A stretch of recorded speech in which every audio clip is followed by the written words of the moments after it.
I did enjoy that part of it. I enjoyed a lot of it. Hello. We're live. Oh, my goodness. We're live. Quiet, Sean. Quiet. Stop spilling the secrets. Here we are, live from the Neon Rooster. Keep your eyes.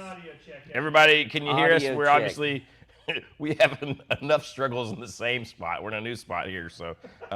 We've jumped. And we've time warped into the future. This is the future of Casino Guitars. Man, this is our third live stream in like barely 24 hours. That's right.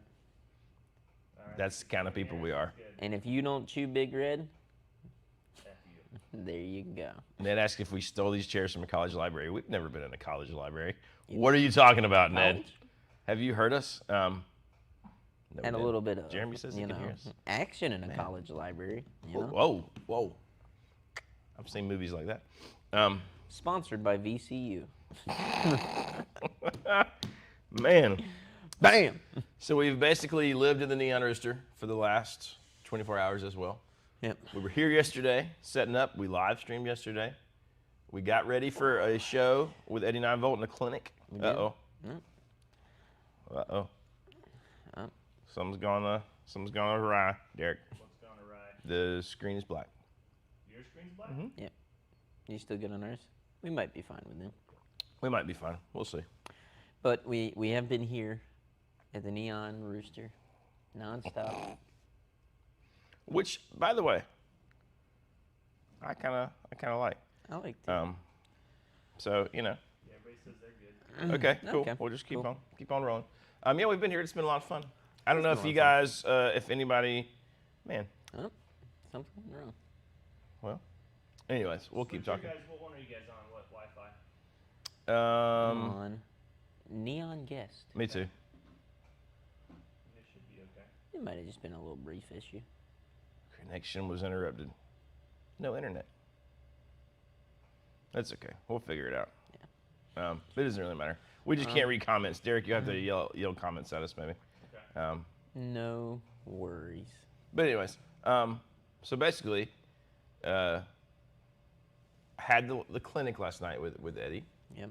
So that was fun. He crushed it. He did. I do think he crushed The it. clinic section was awesome. I thought it was a lot of fun, right? And thought he he had did never given a guitar clinic before. Really? No. I fit like after like in the middle of that, I was like, oh, he must have done like a few of these. Like he had very well thought out answers. Well, when I think that's just his personality and I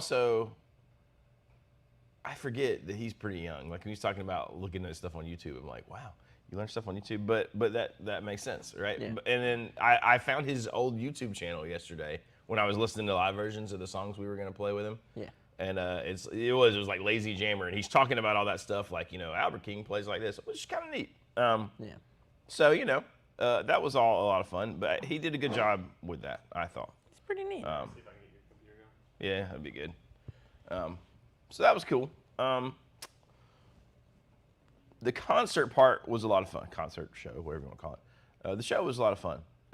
That we didn't stream that obviously, but we did video it. So That'll be coming soon. We recorded everything.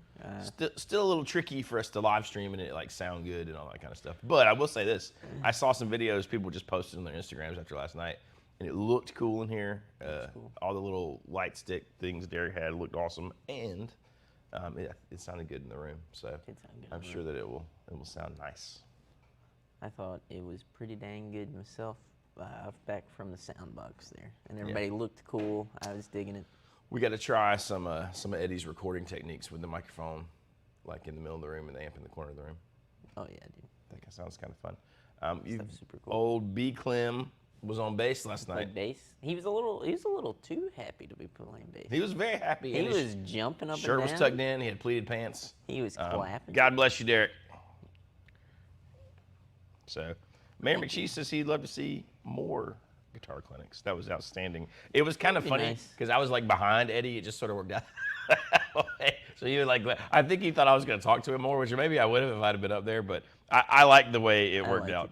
It's like we're kind of forcing him to be there, and you're just like on him. And you're like, you ain't leaving until you do this. Thank you. Yep. 15 or 20 says it's National Put a Bigsby on a 345 day. Are you doing that today? 15 or 20? I approve of that. I love Bigsby's. In fact, I thought if I had another Gibson semi-hollow, I'd play a Les Paul with a Bigsby, actually. Did you play that one with the Bigsby at the Gibson garage when we were there last time? Yes, yeah, that thing was good. God, it was one of those Brazilian dreams. I was Stupidly good. I was in piss poor guitar shape, but it was, man, that thing was great. Pretty Thing good. was good. Jamie, thank you. Man, yeah, dude, Eddie 9Volt's band is really fun. So if you guys haven't listened to them, I think they're not just a blues band either. No, like I call them a blues band is like really, I mean, because they're very much soul, kind of like new school, like R&B kind It's of like groove. they have, I would say, it's like the spirit of a blues band with the, just kind of like the happenings of any other band. You know what I mean? Like they just write good songs. Their cover choices are really cool too. I like that they did the Mac DeMarco cover. Chamber of Reflection sounds great in that style. I don't think that he is worried about any song he writes not being a certain style. He just writes songs, right? Like that new Saratoga one, if you have XM, is always playing on there a lot. It's a good song, but it's really kind of a bit of a departure, sort of. It is. But it's just a good song, and it's got that same kind of thing. Well, I like, for me, I like that. Seeing an artist do like a wide width of things, you know what I mean? Not just being like, oh, this is all I can do. I can only play the blues, It's like, all right. That's like the tiniest bit of it. Exactly. Yeah. But he's got a cool style too, though. It's not really even cool. necessarily blues. Ned says Eddie's young guys, he old enough to remember when the Atlanta Braves were killing it in the '90s. I remember when the Braves were killing it in the '90s, and I wasn't particularly a Braves fan, but man, you almost had to be, like just on the pictures alone. In the words of my grandfather, I was swimming in my daddy's nuts, so I don't know. Because what year were you born? 98. What in God's name? And you're God. It's pretty cool, yeah. That's I still got ridiculous. time, guys. I still got time. That's ridiculous. I mean, Eddie's got time to only like spare. we say 27 or 28, something like that. Is he? Yeah, so he's Okay, maybe I don't have time. He's really good. He's good, but you're fine. You're gonna be fine. You're gonna be fine, Sean. Don't worry. Don't worry. It's gonna be fine. That's right. He did give really good advice. The Mighty Woodrow, this is a great description. He says it's like Freddie King playing with Sly Stone. That actually is a really good description. That might be the perfect description. And I think I'm about to screenshot that and send it to Eddie because I think he needs to put that in promo material. He would lose his mind, dude. Whoa, the band room, baby. He did give good advice, Fried Taters. I think he gave extremely good advice. It was like good across the board advice. It's not like you got to be, if you're starting out, it was good. Because sometimes I've seen guitar clinics where guys will talk way over the top, and they don't. But then other ones where they talk about the most basic of basic information. I'm like, dude. I've been to a handful of clinics with crazy virtuoso players, like Tommy Emmanuel and like that kind of stuff, right? Yeah. Or probably even a Joe Bonamassa. It's nice, but they just go just like that, right? Just like that. Right? And you're like, ah. What I love that he did, so I don't know. and to your point with that, right? Like these guys who just fly with stuff, is he would explain it. He'd play it by himself a time or two and be like, stuff like this. Like, you hear that? Like the dissonance thing and all that. He's like, you hear that right there? He's like, now we're gonna play and I'm gonna show you how I do it in the zone. I liked that. I thought that was pretty cool. I think it breaks it down so you can actually see it. It was pretty great. Mary McCheese has a good point. He says Sturgill waited until his 30s to take off. I'm waiting until my 50s, Sean. I'm gonna really hit it hard. I think I got a really good feeling about what you've been working on. Me and Roland were talking, and I know that's a bad combination right there. That's a dangerous combination. Roland J. Beckerman, you guys are gonna get to see him in the videos rocking out. He's great. He's great. Whenever I announced him off the stage, was he the person that I dropped the MFer?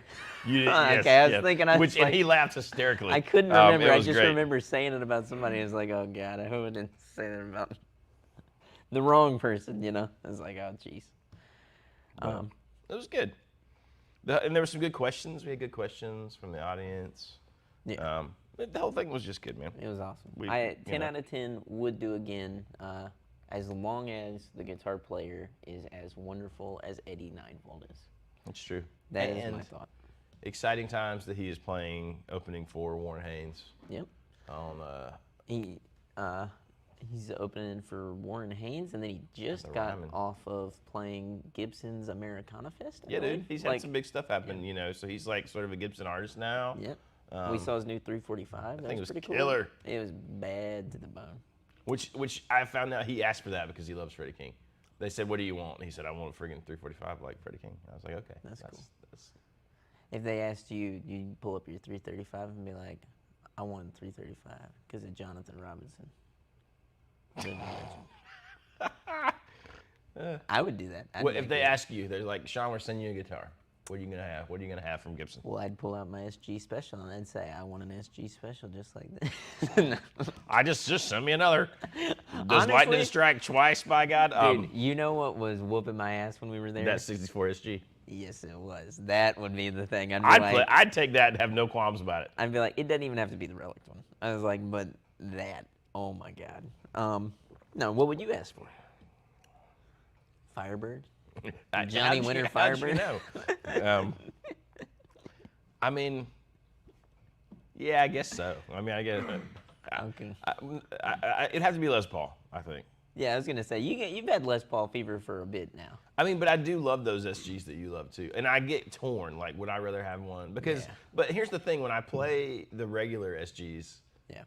like the USA ones, like they're good, but I'm just like, I'd rather have a Les Paul. But then you You see the play friggin' custom those. shop, and They do the next better. there's something more substantial about them, Oh right? my And like, God. that sounds so dumb. I feel dumb for saying it and believing it, but it like every time. And even when we get the custom, and I'm not saying, you know, I don't think that you like have to have a custom shop anything, right? My 335 is not a custom shop, but I don't know. There's just something better about and this is only the SGs are just like, Yes, I mean it's really they're night and day. It's like they're not the same guitars. It's honestly a little sad to me that they don't have a better representation of an SG on the lower price points. Because if I didn't play those, I'd still think, I don't think I like SGs. Exactly. Like, You know, imagine if you had only ever played those standards like that, you would probably be like, man, these kind of suck. And then I feel like if you did play the standards and you did like them, well, if you got the custom shop one, you'd be like, well, this is completely different. I don't know. Ned says, I want Jonathan to have one of those double necks with a mandolin on top. I would shred that at mandolin. I would make it my Listen. you know what. I've seen Jonathan basically turn his acoustic guitar into a mandolin before on multiple occasions. It's hard work, but if you know what you're doing with a bandsaw, you can do. I mean, I'm just It's saying. tricky. It's impressive to see live, and I think you would kill it with some mandolin, but you would also have to cover that REM song if you're gonna do it. That's me in the corner. Yeah, dude. That's me in Do the you remember? spot. This is a deep cut for you fellas. Do you remember the show where it's like NXS rock star and they're trying to find the new lead singer for NXS? Was it successful? I believe Dave Navarro was a part of this to tie it into current events. And one of you will be crowned. This was pre-Ink Master. in Well, excess there was some different seasons where it was just like they were trying to make it was like American Idol, but it was like edgier, right? And then, but one season it was in excess.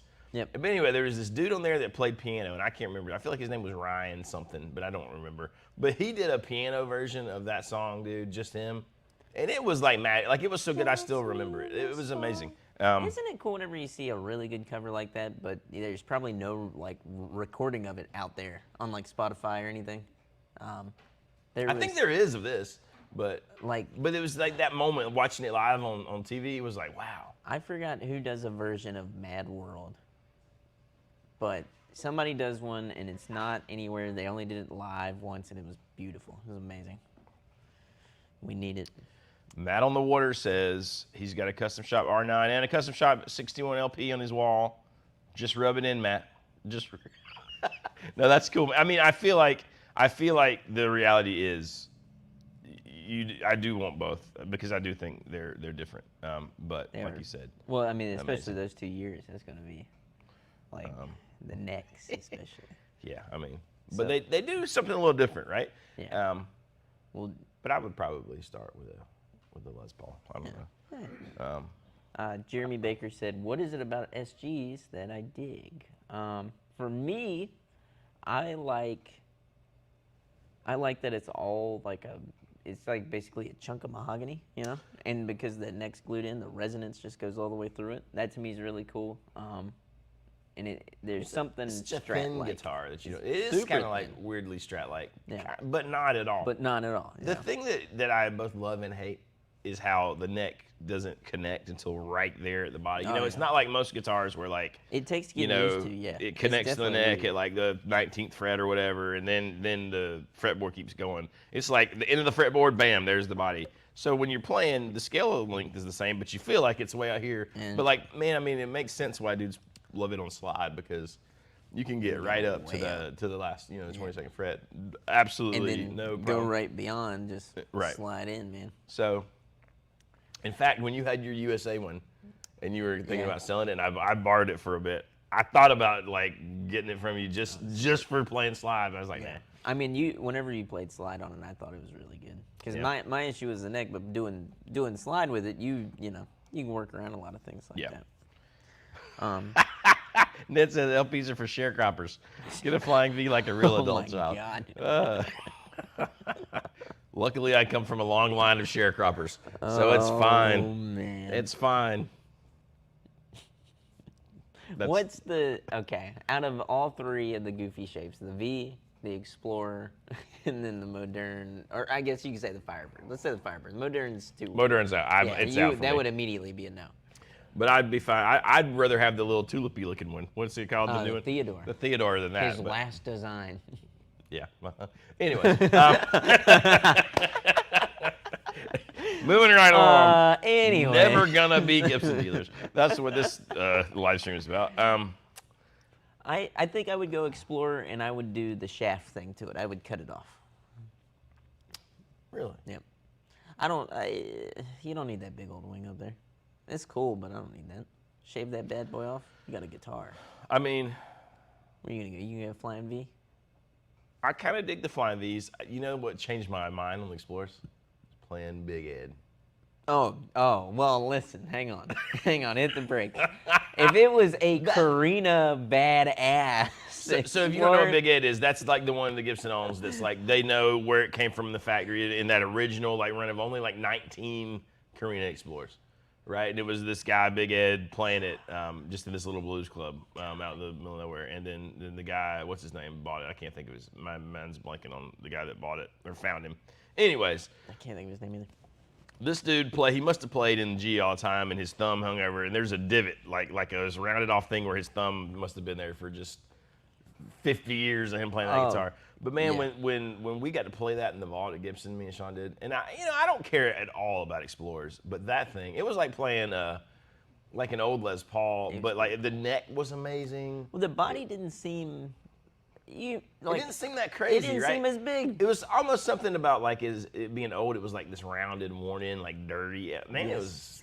God, that I would play that all day long. Man, I would love to see the dimensions of that at a new one and see if there's like, and there had to have been some amount of like, not only body shrinkage happening, but also it was nowhere near as big as the ones that I've played that are new. Maybe they got a little more extreme as they got into when they started making them again. You know, probably that wouldn't surprise me. Yeah.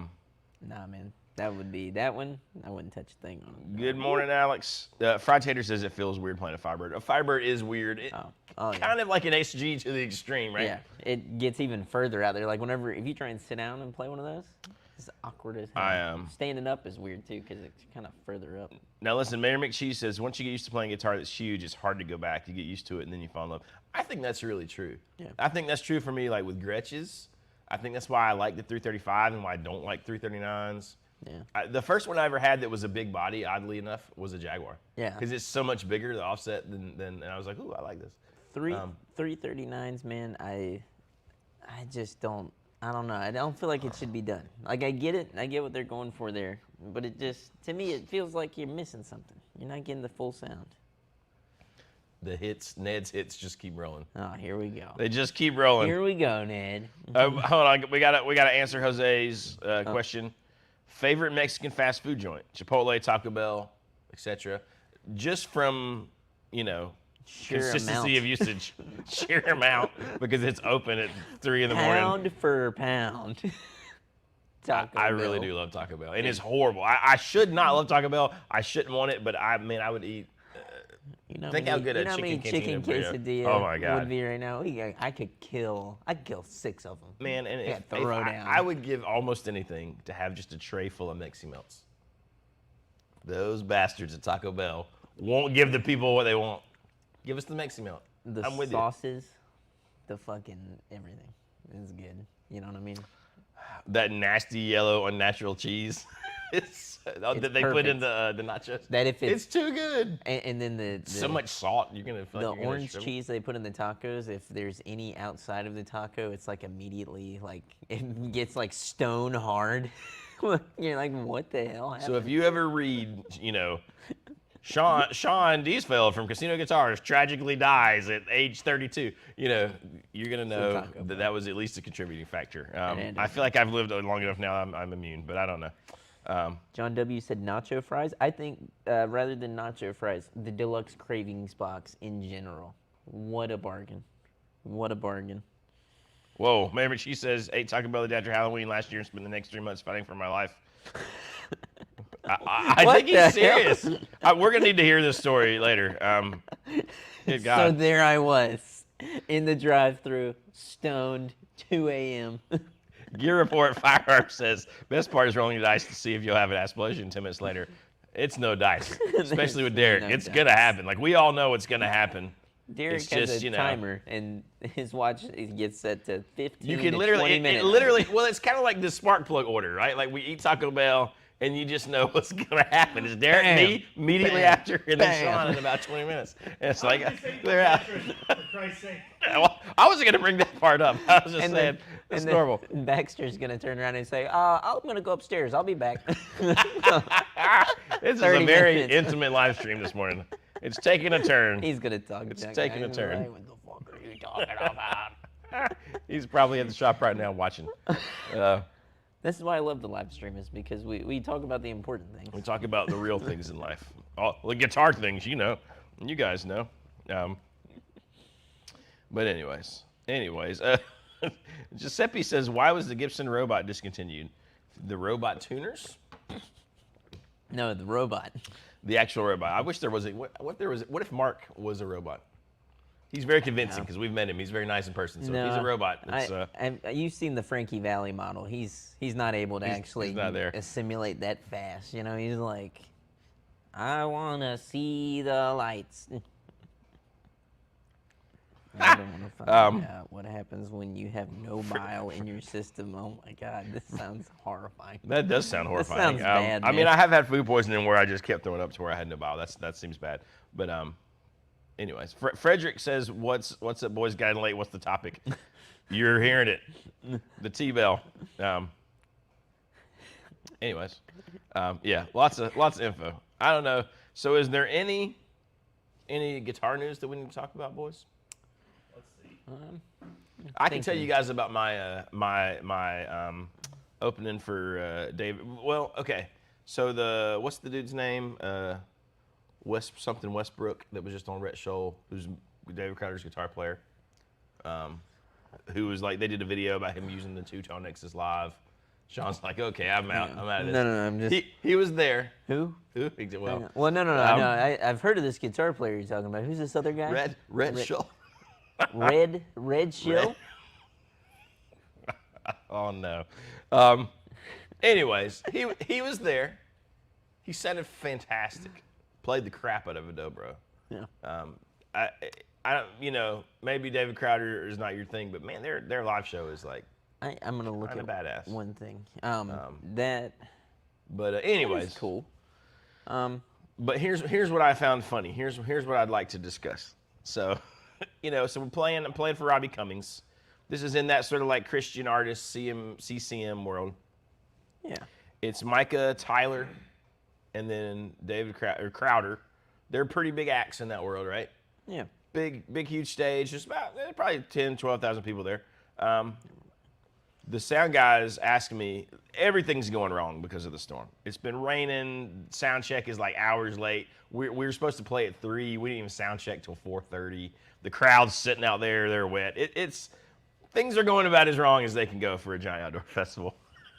our stage plot has gotten lost in the shuffle, right? So he's like, so man, what do you need? And I'm like, oh, I just got a little 112 amp. And he just freezes. And he's like, a what?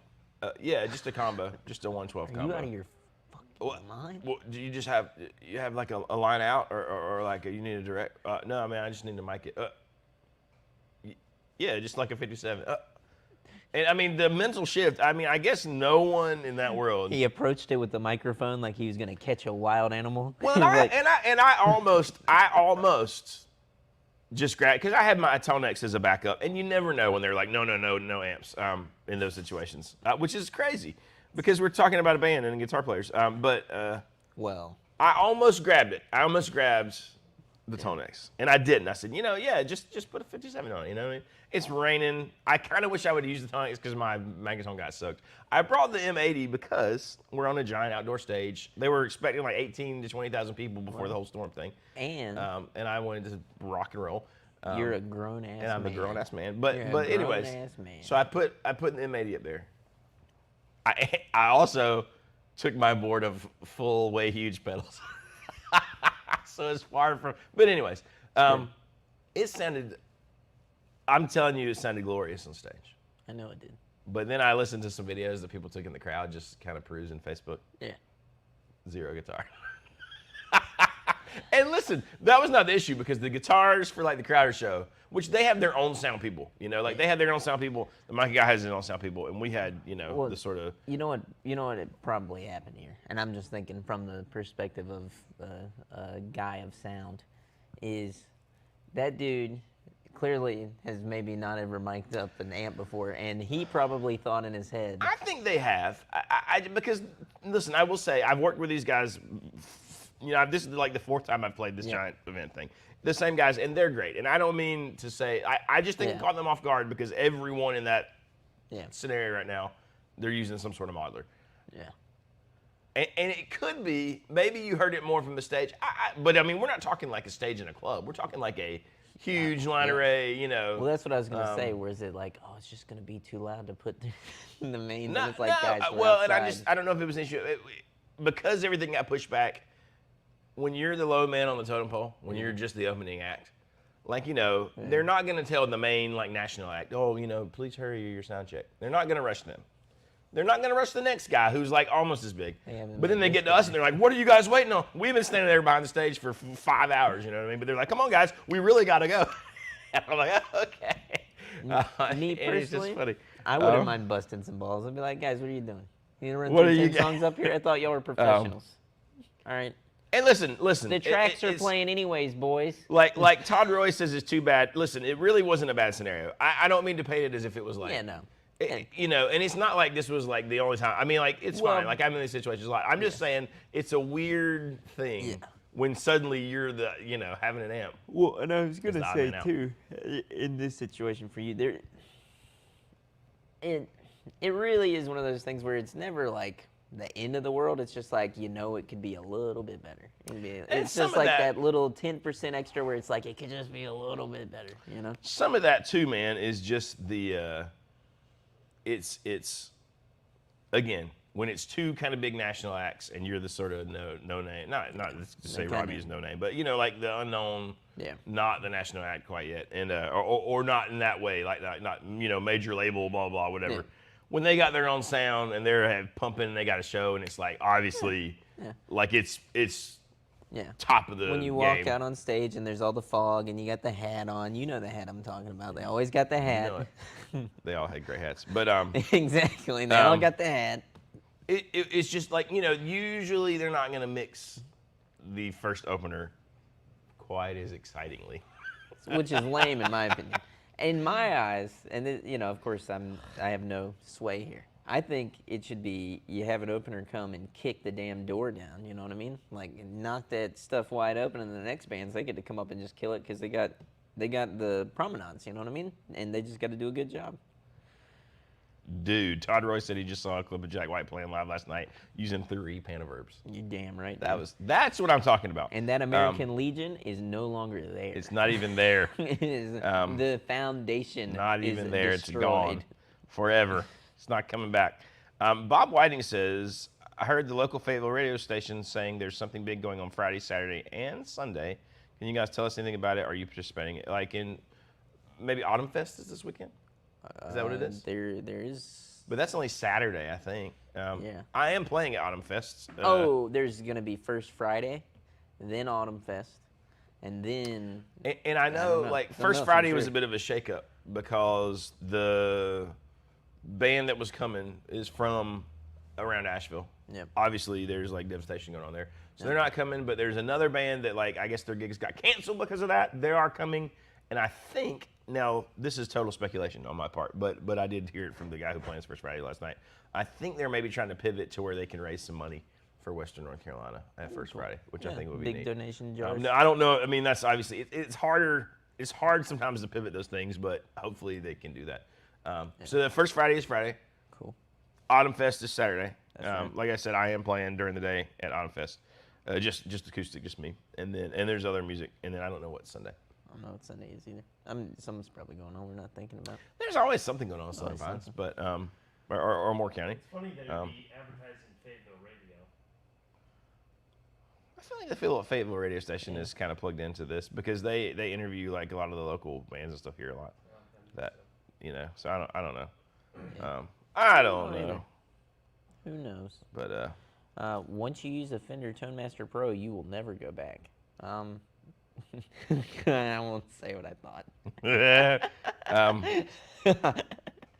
Listen, I will say that we use it here, obviously. We've been using it for the little lessons with Jonathan thing. Trust me, I know you use it. We use Christy's it. had a lot of questions. It's getting real strange. I will say, of the modelers, it is my favorite. And that's only because Fender pays us to say that. I'm just And now that the paid promotion is through, we can get back to the. I mean, I know that we love Fender and we sell Fender, but they obviously don't pay us to think that. And it's not a big seller for us. It's not like we push that stuff very, very much. But I just do think it's the easiest, and it just sounds stupidly good. Now, that being said, I own the Tonex. And I love it for what I need to do because it's just like one amp. I never go looking for new sounds. I never spend time tweaking it, which is why I didn't really want to use it Saturday. But why don't people collect modelers like they do amps? Like, why don't you have a Kemper and a do you want me to tell you the sad and a truth? Helix? People do, Sean. We just don't know. They're outside of our circle. I got them all. Look, I got the knurled in. I think some people do, though. I literally think, and now I think they're like working guys who like have one thing and they're in that like little ecosystem, and they got a Helix for their big gigs and a HX Stomp for their, what I mean? I think that happens, but I do think there's guys who have like a Kemper and they got a Helix and they got a quad Cortex or whatever. I do think that a little bit exists. When I get to the big boy stages, Johnny, and I can afford it, I'm gonna buy all the modelers. And you know that video of Mike McCready going out on stage? And you're just gonna smash one? Oh, I'm gonna smash the hell out of him, dude. What would be really funny is if every night you smashed vintage gear with a modeler. It's destroyed. It'll never be on the earth again. Never again. But Roback says there's always the next one that'll be the answer. I mean, that's right. I mean, and what's weird now is I feel like the answer is there. Like the modelers are good enough that like if they're done with, like, here's the thing, right? So like obviously the Crowder show, that show was awesome. Like I'd go watch that anytime. It was just a great, like the songs are great. There's two electric guitar players. One's playing like fiddle on some songs and mandolin but like in an awesome, like it rocks. The other guy, the Westbrook guy, is it Michael Westbrook? I think it is. I don't know. I apologize if you ever see this for some reason and I said your name wrong. But dude, he's playing dobro and pedal steel and mandolin, and it's killer. I don't think there were two songs the whole night that everyone didn't switch guitars. Do you? Well, I was gonna say, in situations like that, what I love to see, and Sturgill's doing this a lot right now, is his band is a bit tighter. Yeah. Right. Like it's been their band. God, they're so tight. Yes, it's like a 4 or 5 man band. Yeah. But everybody is like doing lots of fun stuff. Yes, they're doing, like the one guitar player, he goes between playing, he has this really badass, I think it's not a Duesenberg, it's It's a Fano. That's what it is. And it looks sick. And then he sits down and he gets on the pedal steel and he starts playing that thing too. And then their keys guy is a crazy badass. I was looking at their stage setup they had, and it was like, so he has a B3, a Rhodes, and a Wurlitzer.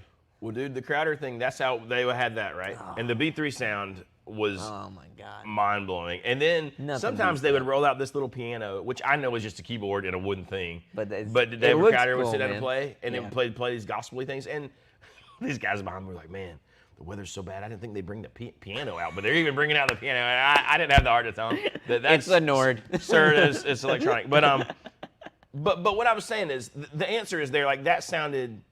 It sounded amazing, and there's no way that you could have known that's not amp. But they had their sound guys, they had parts of their system, and they do that every night, and they got it dialed in. Yeah. You know what I'm saying? So, like, I think the answer's there. It's just if you want it. Like, and people are talking in here about, it being heavy and all that kind of stuff. My thing with, like, a modeler is it is there, right? And especially in a situation like that where the stage is that big, it is there. You can get those sounds dialed in. I think for me, as a guitar player, it is nowhere near as fun playing with a modeler versus an actual amp for a lot of reasons. Like, I enjoy the interaction, the weird nuances of like feedback that you can get, all these things, and I know there's like, oh, well, you can create feedback with I'm like, I'm not. Well, here's the thing, right? If we took your amp, loud as we wanted it, put it in the room back there, and mic'd it, and you were out here, you lose that same interaction. Exactly. So the modeler is exactly the same in that scenario. That's right. It's like you have an amp in a box somewhere. The interaction is only if the amp's behind you and you're able to like really hear it and feel it,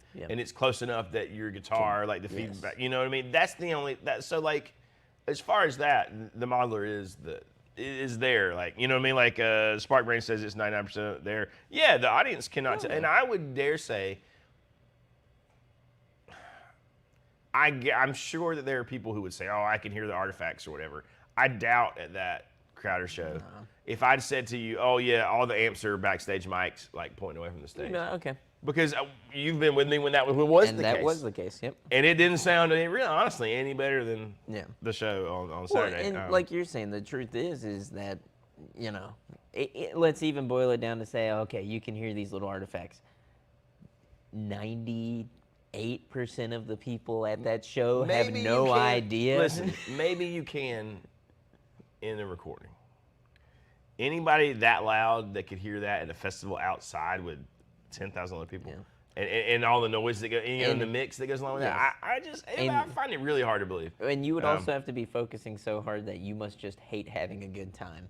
You're like, I didn't come here to enjoy myself. I came here to, judge audio quality. Yeah, I mean, like Mary, she says it's hard to identify. Like side by side, yeah, okay, sure. Side by side in the room with you, yes, you can tell the difference. Yeah. And I'm saying all these things as one who prefers, I mean, I lugged my M80 to this show instead of, carrying my Tonex and a little pedal board in a briefcase and that being the only thing I had. So obviously I prefer the amp, but man. Sean Brooks says, even if they can hear it, do they care? It's like, yeah, man. Now, James White makes a good point. The guitar is for the player, not the audience. That's where I think that the amp still wins. Because, right, it's like if it's only for the audience, fine. But, yes, part of it. And I do think it's partly like this style of music you're playing.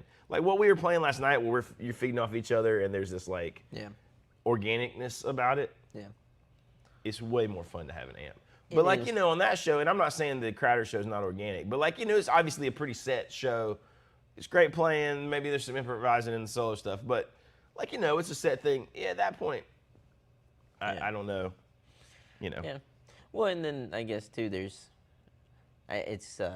like a time and a place for everything, right? Like there's a time to go and be that artist, and then there's a time to go out play your gig. And I'm not saying that they skimped out on anything by doing this, but they went out and they said, hey, we're gonna run it tight this time around. We don't want to take a bunch of stuff with us. Let's keep it light, and we'll keep it easy for the sound guys too. So we'll just do this. Well, I mean, bro, they're literally unloading trailers full of sound gear and snakes and 20 guitars a piece. You know what I mean? So they're not keeping it light. Yeah. You know what I mean? It's like I think it's just controlling the sound. Yeah.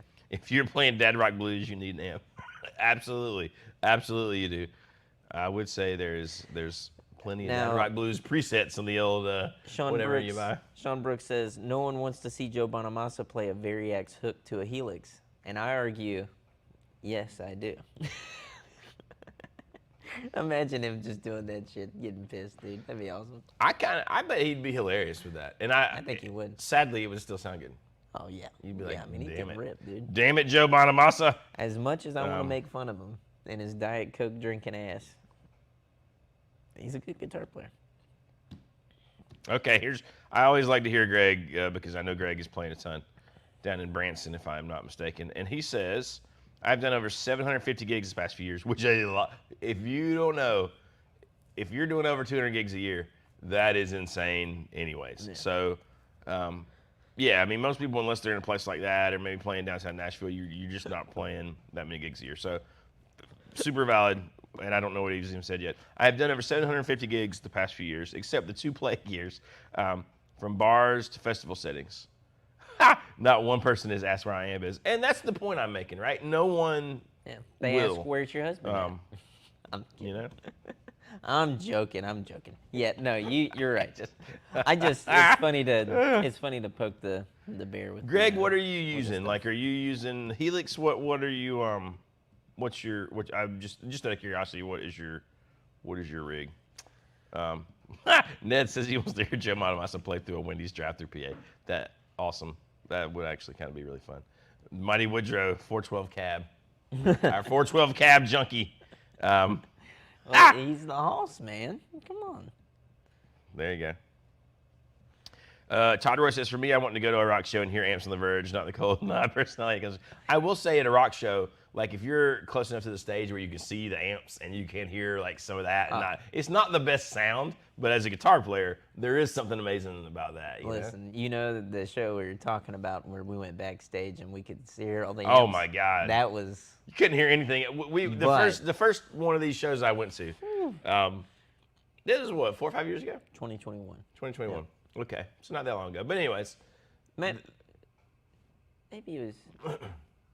I don't know. It might have been 2020. I don't know. Anyways. It probably was 2021. I was trying to So think. like 3 years ago. Yeah. Dude. And they still had some, like, they were using obviously like tracks and stuff, but, and there might have been, I might have saw Helix that year too, but there were, behind the stage, man, there was like a Matchless, an old AC30, a couple like vintage Fenders, Dude. like a Noah divided by 13. I mean, it was all these like bucket list, like crazy great amps, and they were set to kill. They were You like, could sit out there woo, and you couldn't stand to be your back head there. off. But But oh it was my glorious. God, it was I probably amazing. lost a little hearing There's just so from us going much- back there. oh, yeah. That was amazing. It was so loud. Sean Brooks says, I sometimes hate the front row because you're in front of the PA system, so I hear you guitar. Yeah, sometimes that's not too great, but it's occasionally that's kind of magical. Like I saw, what's his name? The Stray Cats, Brian Setzer. Yeah. Where I was like front row and I was right there.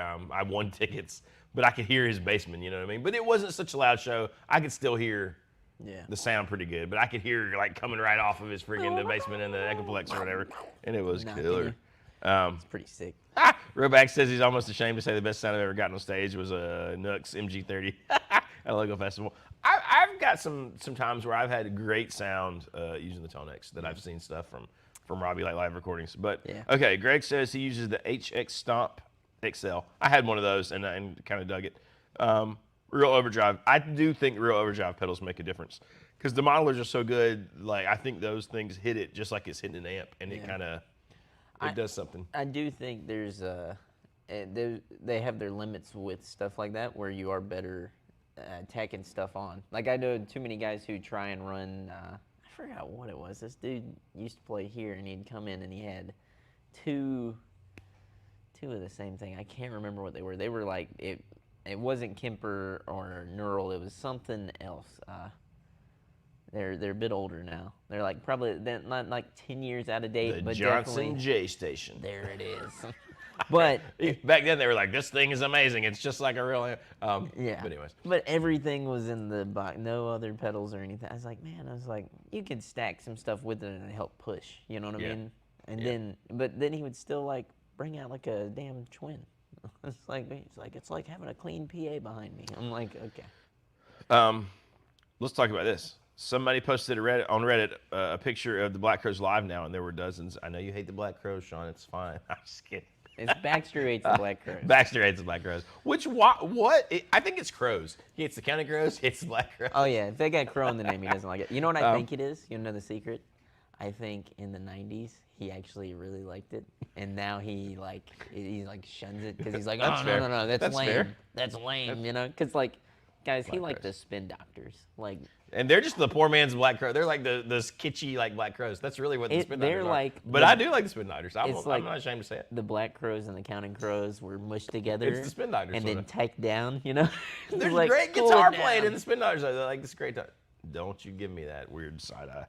Did you buy the second album? No. I didn't buy the first Nobody album. did. But when it came on the radio, I was pleasantly surprised every time. How's this song go?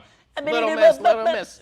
Can't be wrong. That was one I liked. Anyways, he was saying there are dozens of amps and it's killer pick. So yeah, they're playing they got oranges, they got Marshalls, they got Magnetones, they got all kind of stuff.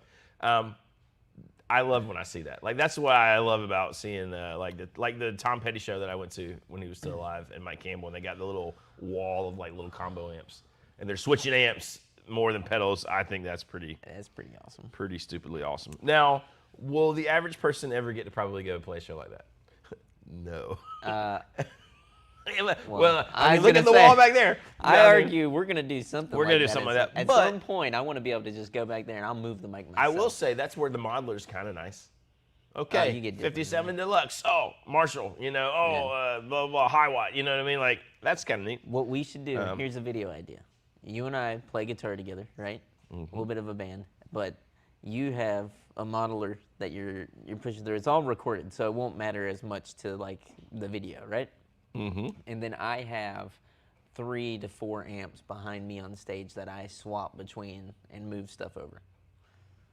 I think it would sound equally as good. I'm obviously having to do a lot more work just to get the sound. You know what I mean? That's going to be the big difference, but I bet it would sound great too in the room. Okay, Greg McFadden says he also has the UA Dream and the Lion, so I guess I collect modelers. Well, see, that's kind of funny. I have a Woodrow, and I have a Tonex. But I will say, the Lion, the new one that's the Dumble one that just came out, and then there was one other one that I thought of the UA ones I'd kind of like to have. The Enigmatic? The Enigmatic, but I guess it's really just the Enigmatic and the Lion, the Marshall one. Because they sound great. Well, the Dream's good. I'd have the Dream. I just don't feel I feel like my Tonex covers that. You know what I mean? And you never hear people talk about the Woodrow, the tweed one. I think that one's killer. I use it at home for recording junk all the time. And it's in my little survival. My amp blows up. I can pull it out and save the show or whatever. Yeah. But that's kind of fun. Greg, if you were going to use those 2 modelers, would you put them both on your board so you could switch between a clean amp and then the dirty Marshall kind of thing? Or would you just use one at a time? Because I see a lot of people with 2 of the UA pedals on their board and then they run it in stereo, sort of like that. Do you, I think we've talked about this before, but would you push, using one of those UA pedals to push an amp, No. Is that considered amp stacking? You can turn off the speaker like in the Woodrow, any of them, and then use it like an overdrive, like a pedal in a box overdrive characteristic kind of thing. How you were playing at a point where they started coming out with those Boss pedals that were the 59 bassman, and all that shit. Did you playing those? Did you feel because in my head I have never been able to get out the idea that it's well, it's not. It's me taking a 59 bassman and shoving it into whatever amp I'm plugging into, and then Did you ever play any of those and be like, damn, I need that? Well, there was one that was had the Fender, I forget which amp it was supposed to be, but it had actually a decent spring reverb. You could kind of make it just the spring reverb. Yeah. It wasn't the Bassman one, obviously. Yeah. But there was another one of those Boss pedals. No, I know what you're talking about. Yeah. That was cool. I never wanted the 59 Bassman one because I didn't. But there was a while I felt like there were a lot of amp in a box pedals before the modeler thing. What was the one? I think it was Wampler had the Plexi Drive. Yeah. and they had like the Tweed 57 and the Black 65. They were all supposed to give you the character, and then they had an AC31. You know what I mean? So like I played around with some of those, and they were cool, but I feel like I got over them really quickly. Like I had that Plexi drive and thought, oh, it was great for like I don't know, 2 or 3 months. And then I was like, one day it was just over. I was like, out of it. I think we might have one of those Plexi drives at the shop, and what would be cool is to get the Lion in from UA. Oh, yeah. And then compare, like, and see if we can make a clean Fender amp. Which one can we get the Marshall sound from better? Exactly. I know the answer already. I do too, but it would just be funny to be like, hey, like, this is 10 years ago. Yeah. This is today, you know. Well, and then a lot of people, like, they came out with those pedals that were nothing but IR loaders, right?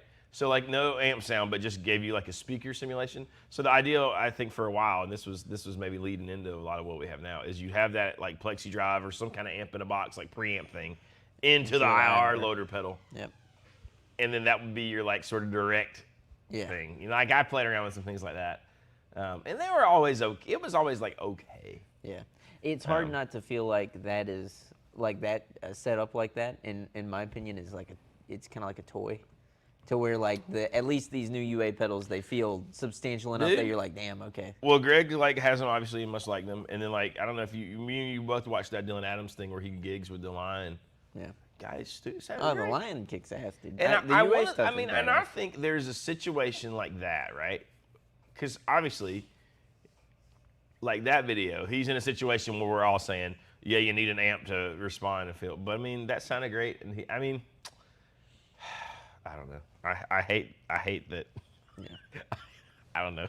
There's certain things I hate about that, but it's hard to argue with the result of it a little bit. Yeah. Now, do I think it's a little more rock and roll to have your amp? But if I'm Greg and I'm playing 750 gigs in a couple years, like,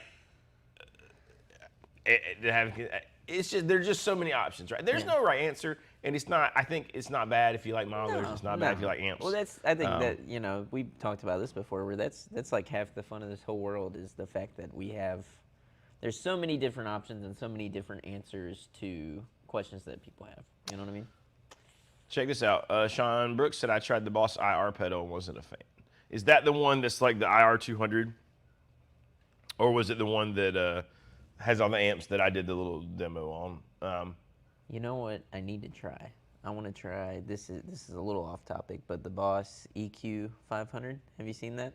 Mm-hmm. Where you can save all the different EQ presets. I'm like, oh, that could be kind of cool. Because you've gotten to where, well, see, and I think that is more appealing to me. Because if I put, like, I really, because I played around with Aiden's, the one that you have too, the modded one, you know? Oh, yeah. Awesome. Great. Part of me is like, but yeah, then I'm just setting it one way and it's like another overdrive or a thing on my board. But if I had presets where I could change the EQ without bending over. It's like changing guitar, amp, everything. It's and like, now whoa. that appeals to me. And I think that would be awesome because there's a ton of times where, like, correct me if I'm wrong. This is my opinion. I feel like the more you play live, the more you realize that you have these weird compromises. Like, the best rhythm tone is the worst lead tone. Yeah. A great lead tone is a horrible rhythm tone. Absolutely. Do you know what I mean? And it's hard to, you think, oh, well, you just set your pedals up. But the way you set your amp up changes for both those things, right? That's right. And so you end up on it's kind of like when Warren Haynes was talking about, he always sets his guitars up. The action's too low for slide, it's too high to play comfortably. It's always this weird compromise, right? Same thing I always feel kind of like with tones on some things. When you're the only guitar player and you're kind of doing everything, right? But if you have an EQ pedal that can do that you thing. can cut a lot of ground. And it's the same thing, right? Like I'll have a great lead tone for if I'm playing normal, but it doesn't work as great for like slide. You know what I mean? It's just Well, I was gonna say too that it's up to a point, right? Because if you have a really good sound guy and you're playing at a level that, you know, they can kind of help you cut out that tone from the board as it goes out, that's huge. But if you can do it yourself. In a room this size, in a room the size of the Cat's Cradle, you're still pushing the amp. You know what I mean? So you gotta figure that out, and the EQ pedal would be a great substitute for that. Spark Brain says Tone Master Pro has an amazing looper too. It actually does have a really good looper, and they were really smart because they have some things like while the loop is playing, you can turn the level of the loop up and down with your feet, which is amazing because I can't tell you how many times I'm playing and I do my first loop. Like when it's just me solo, and then I realize, oh, the loop's a little too loud or it's a little too, quiet. Yeah. And then I have to reach down and do a knob and like listen, right? Like the Tone Master, when you're on the loop, the 2 buttons that scroll through the banks become loop up and down volumes, which is that like that's a great little just That's somebody thought through that. You know what I mean? But anyways, Gear Report Firearms says, teach me something. What is wet dry? Sean, you want to take that? Or you want me to? So wet dry. Getting into big topics. Okay, so when a man loves a woman, no, your wet dry is on your dry side of things. You have no effects on it, basically, right? And the wet side is usually all the wet. Now, if you're running a wet dry setup, you would run 1 amp dry. Bone dry, no reverb. Exactly. I mean, you have overdrive and stuff, but none mean. of your time-based modulation, like that kind of stuff. It's kind of like, think about how you use an effects loop, right? Whenever you're using an effects loop, you run it into pretty much the wet stuff that you're going to use, which is like reverb, stuff like that. And it all goes after a certain section. All the dry stuff, being everything else, can hit the front of the amp. Now, it depends on the setup that you want to use. You know what I mean? Because you can do the wet dry thing. You can also just do stereo, and the same signal goes to both sides, but you're doing like stereo delays or stereo choruses or something like that, so that it's actually, it gives you movement in your sound. Where I think the wet dry thing helps, right, is if you're playing stuff where you want the wet, like the reverb or the delays, but you don't want your main attack to get lost and still punch, right? That the dry amp is gonna do that, right? And then it's almost like then the wet stuff kind of envelops it differently, where nothing's getting mushy and lost if you're using a lot of reverb or delay. Like the new Panaverb's got a thing. I was gonna say. Where you can make the reverb not come through that 15-inch speaker and only come through the 10-inch speaker, and it keeps all the punch. You have all but you can still have all that spice. Yes, and it sounds amazing. That's the point of it, right? It's just to have, and it if it was me, I'd probably have it dirtier on the dry signal and then the cleaner signal. Yeah. Well, I was gonna say, in your situation, the ideal wet dry setup would probably be wet going to maybe like your Twilighter, so it's like your more Fendery thing. You want it to be cleaner, so you're not going to run it as hot, and then your dry is going to that could all just be the M80, and you're getting your kind of hit. I've actually set it up like that before. I kind of dig that, right? Great sound. It does sound great, and it kind of, like you said, it just gives it a lot of clarity. That's all wet dry is. Amp should have a cab output that comes before the effects loop. That'd be kind of cool. Then you could it'd be easy to do the wet dry with one head or one amp. Jack White came out with this pedal with MXR that has 2 gains on it and 2 outputs with 1 input. So you're supposed to put it at the end of your pedal board or at the end of your drive setup, however you'd like to set it up. But it's 2 sends so that you can go out of it into 2 amps and you can set the gain. Well, that's nice. Which cool. is really cool, yeah. I was like, wow. And then, too, like I said, no matter where you want to split that channel off at, you could run it through and have a wet setup from there. Sean Brooks has the best answer. He says, wet dry is just a way for dudes who have multiple expensive amps to justify using them on stage at the same time. It's true. I'd like to say that's not right, but you're probably right. Yeah. That's amazing. Ned's like more. Now, I do agree with Ned says wet dry is just about the only way to get good overdrive distortion on bass without losing the low end. I do think, if you're gonna use a dirty bass, I like it when there's also the clean signal too, and you can hear them both. Yeah. I think that's the way to do it. Pretty cool. I did see the new Greg Koch pedal. It looks huge. I have not seen it. I'm gonna pull it up. Let me see. Check it out. It's like it must be like an all-in-one thing. I've seen it, but I have yet to look at what it actually is. You know what I mean? Cock. The Cockinator. He always has horrible names for his thing. The cock ring. The cock gristle. Gristle cock. I love Greg Koch, by the way. I'm just saying, he is a particular brand of humor. Let's see what. Oh my God. Jesus Christ. It's a pedal board. It's huge. All right. For the wacko wah. Okay, so we got Delay, Lucy Dreamer, Eureka delay. Jesus Christ. So Yeah. it's basically like his It's pedal like a board. pedal board. Is it 2 rows, man? Yes, it is 2 rows and a Good wall. God. It is basically just a pedal board. I Celebrating mean, is 50 that a years. Wildland? Yeah, that is a wall. That's his. So if you just want the old Greg Koch setup, his Waco the wall. Wacko Wild, but it's 20. So it's okay. So listen, 2190 sounds steep, but that's how many? 1, 2, 3, 4, 5, 6, 7, 8, 9, 10 pedals. 10 pedals. And then the power supply is included, and you're never going to buy a patch cable. Actually, pretty good deal, honestly. If you dig all those things, and you just want, I guarantee you, I would dig that. I know you would. I'd feel bad about it, but I would. I just like this is cool. Sean's like, I I get- know you would. He's so I know. ashamed of me. Well, no, it's not He's even so that. ashamed. I just get bummed out whenever I'm like, because I buy all A these monster pedals, cock. man. I like different sounds. I don't want to be No, a cockinator. Well, that's the thing, right? Like you want to put together your own little dream team of like that's half the fun of this thing. Are you telling me you're not a coxman? That's the hobby part, right? Like, oh, we went out and hunted down all these pedals that we love. Exactly. To where it's neat. That oh my god. See, it's the what? Please. It's tell called me. the Cockness Monster. The Cock Nest Monster. Yes. I mean, Tom did say so. It's a monster cock, which I thought was a grade A comment. That was an amazing contribution, sir. Thank you, Tom. The field button's waiting for the Cock Mini. Also, these are great. These are exactly what I expected. Cock Mini. These are all wonderful. I appreciate it. I myself am ready for the micro cock. That's what I'm ready for. Apparently, they're on the rise. It's apparently a good thing now. I don't know. I don't get it. Microplastics, am I right? Microplastics. They're getting us all. You can't win. So there you go. Master Pro. There's our gear thing for the day.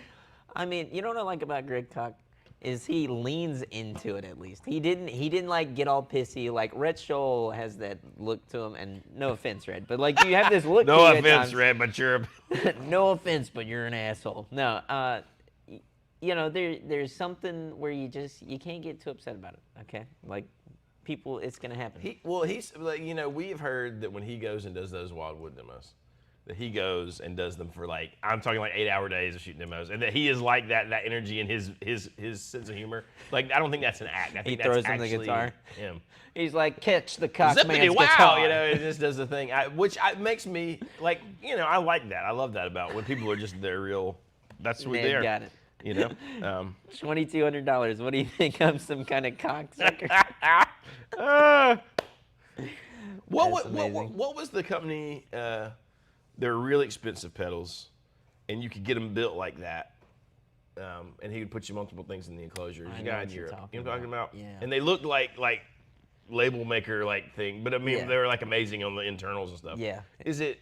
I can't remember. We looked at them. them. I remember you and I looking at them together, being like, shit, that's cool. Somebody knows. Somebody tell us. Somebody knows. Someone tell us now. I mean, this is like in that vibe. It's Greg, I mean, like, Greg Koch's marketing is all in this chat right here. What can the cockadoodle do? I mean, hey, It's amazing. what are you gonna do? What are you gonna do? But I love the anyways. Mighty Woodrow coming in with a nice, even keel response. His personality reflects his fun nature. It really does, right? Like like his playing is so good that it's comical. Like he doesn't wow and those crazy bends, but that stuff is like I don't even know who else can do it. Like it's is amazing. the Weird Al Yankovic of guitar demos. But like such a friggin' savant of it all. Weird Al I mean, Yankovic of right, guitar yeah, demos. I guess you're right. But see, I find that's what I like about some of the country players. Like I feel like Brad Paisley has like a corny humor to his playing that I actually really enjoy. Yep. Like it's so good, but some of the songs, I'm gonna check you for ticks. They're fun. They're kind of funny, right? yeah. They're just tongue in cheek, Cheeky, like. yeah. And then the playing it reflects that. So I think that's really good. Here's a question, and I know what your answer is, and I've only seen one. Are you guys seeing any headless guitars when you're out and about? So, Thank God, no. I was gonna say, Johnny's gonna say no. I've seen one. Okay, I've worked on a bunch of them, but I have worked on some. I rarely see them out and about, especially even at like, and I'm These people don't play out. well, I'm sorry. well, No, I guess that's probably well. not the circle that I'm in, because it's like metal, like well, progressive, even like the shit that I was playing in and stuff and going out to all these shows, I saw one, and oh my God, I wanted to strangle the guy. It had nothing to do with him playing that guitar. It had everything to do with me just being like, have you ever sat down with a click? Have you ever played with a drummer? Have you, like, it was horrific, and it wouldn't be such, like, I wouldn't say all this if it wasn't the fact that I know that this guy is consistently playing out every week, and that I was just like, what the hell are you doing? Like, go home, give yourself some time, kill that mess, dude. Like, I was like, you go out there with that $4,000 thing. Sean McKenzie says Holdsworth played Headless, but he's not human. He's like a crazy outlier of like amazingness. Is he friends with Red Shill? Red Shill? Oh my God, Sean's making enemies today. Sean chose violence this morning. Red, yeah, I mean, joking. well, like I have a friend, one of my friends, who I think just sent me a message. Ronnie, loves Gretches, loves all kind of stuff, does like church kind of stuff where he's playing the ambient stuff, but then he like shreds on metal, like riff stuff. He's killer, and I think he probably has. I want to say he's got some Headless stuff, but like that makes sense for that. Well, I think that's It's like I told you, I would own one of those. I like the one that I played. I just don't. Like I said, I hate that the only time that I've seen it played out is with this guy that I was just ready to strangle. Then what was the one that you played and you were like, wow, it actually is really comfortable? Remember that was the one you were working on? Yes, that was our buddy Daniel's, and it had I can't remember what brand it was though. It was a Strandberg, and it had the Fishman Fluence pickups in it, which I loved. I was like, that's pretty cool. Also, Greg Koch loves those. So, bringing it Koch all. approved. Joe Bonamassa called Red Skull. That's kind of hilarious. But anyways, and thank you, Roland Media. We are better than reruns of the Twilight Zone today, Sean. Dude, we have beaten. Love the Twilight Zone, dude. I watch Twilight Zone. I put that on all the time at my house. But so anyways. So if you come over to my house, it's like stepping into a time machine. Stepping it up. Anything else pressing today that we need to talk about? Well, road to 100K. We need to give away the GS Mini. We're giving away the GS Mini next week. So next week, tune in. That's when we'll announce the winner. And It'll then be on the live stream. I don't know if we've announced our next giveaway, have we? No, but we'll announce that next week. So next week we'll say what this month's giveaway is, announce the winner of that, and get that out to whoever is the lucky winner. You guys obviously are all going to be in the drawing because we love you and you come hang out with us on Wednesday mornings. It'll be great. I want to put this out there too before we get too far away from it. Red, I have no issues with you. It was all a joke. I'm sorry. Okay, but my very good friend at Marla Guitar Amplification sent you an amplifier, and he told you that it was a demo model that he was still working on. It was not a model that he was going to sell, and maybe you lost that in translation, but you kind of railed on him with some of that stuff, saying that it was a little sloppy. And he was like, well, that's not the amp. He was like, that's just a demo. It's fine. I just don't really care for that, man. That was a little, I'll say that's greasy. And that's me putting my neck out for my very good friend Anthony, who I love dearly. He's up in the mountains. We do love Anthony. He is safe, but I'm glad. He was one of the first dudes I checked on. So. Yeah, and we do love Anthony. So, Rhett, I would fight you over that. That's the only thing. That's all I'm saying. MMA fight? Oh, no, dog. UFC. Okay. We know MMA. We UFC. I don't know the difference. Listen, we beat people with bats, all right? Oh, my God. Oh, my God. They're the mob. They're the mafia. You're going to see me. I'm going to be like Diddy, dude. They're going to have me locked up. I'm going to be under some RICO charges. I'm going to be like, no. There's some... I don't know what Todd Roy's suggesting. I'm going to have to look this up, but I'm scared to. Maybe you know. I've been thinking about how to get you guys to at least 100,000 episodes. Hear me out. You heard of mukbang? So mukbang is whenever you sit down and you eat a bunch of food, and it's like, Derek knows what a mukbang is, right? Unfortunately. Yeah, I was going to say, I unfortunately do too. It's there you go. It's feel real bad. I don't know. They mukbang a bunch of mozzarella sticks. It's like a pile this big. Okay, I'm in. Wings, maybe we could. I'm in. Oh, boneless wings, dude? Yeah. Some boneless wing dings, dude? All right. Down. I like it. Road to 100K.